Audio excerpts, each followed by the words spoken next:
За хубавите неща в живота се изисква търпение. Излизам днес на нашия двор и какво да видя? Плодното ни дръвче, смокиновото, което преди седмица беше отрупано с зелени смокини, вече има озрели. Хубави, тъмни, лилави към черни, със сигурност си казах, супер вкусни ще са като всяка година. Да, обаче, откъде тръгва историята? Свекърва ми намери това дръвче на буклука. Взе го, засади го. Ей така, уж на майтап, обаче с много любов. Години наред се грижим за него. Ние го обгрижваме с вода, а пък природата му дава слънце. Миналата година плодовете бяха изключително несладки. Гниеха буквално преди да озреят, поради многото дъждове, които се изсипаха. Но тази година изобилното слънце ги направи наистина много вкусни. Извода какъв е? Искаме нещата в живота да се случват много лесно, много леко, много бързо, веднага, тук и сега, по най-добрия начин.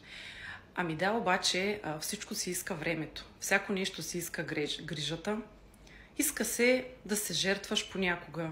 Понякога пък се иска, ето тя беше захвърлена на буклука. Така са и възможностите, които са покрай нас. Не всеки път обръщаме внимание на това, което идва към нас. Това, което живота, Вселената, Бог ни предоставя. Добре е да бъдем с отворено съзнание за възможностите. Добре е да сме търпеливи. Да знаем, че това, което е за нас, ще бъде при нас. Това, което трябва да дойде, ще дойде в най-точния момент, по правилния начин. И да бъдем търпеливи, с любов и грижа.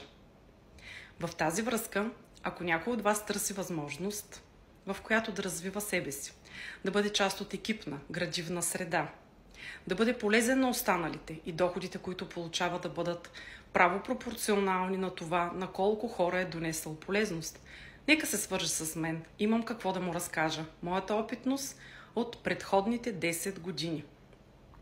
В екип е хубаво, заедно е по-хубаво, с другари съмишленик е по-лесно. Потърсете ме, приятели, и нека да изградим един живот на спокойствие, един живот на сбъднати мечти, но нашите мечти, а не работейки по 8 часа на ден, 5 дни в седмицата, в най-добрия случай, за да сбъдваме чуждите мечти. И да, търпението е много важно. И да, любовта е много важна. Прилагаме ли ги във всяка една сфера от нашия живот, всичко ще върви с лекота. Хубав ден ви желая.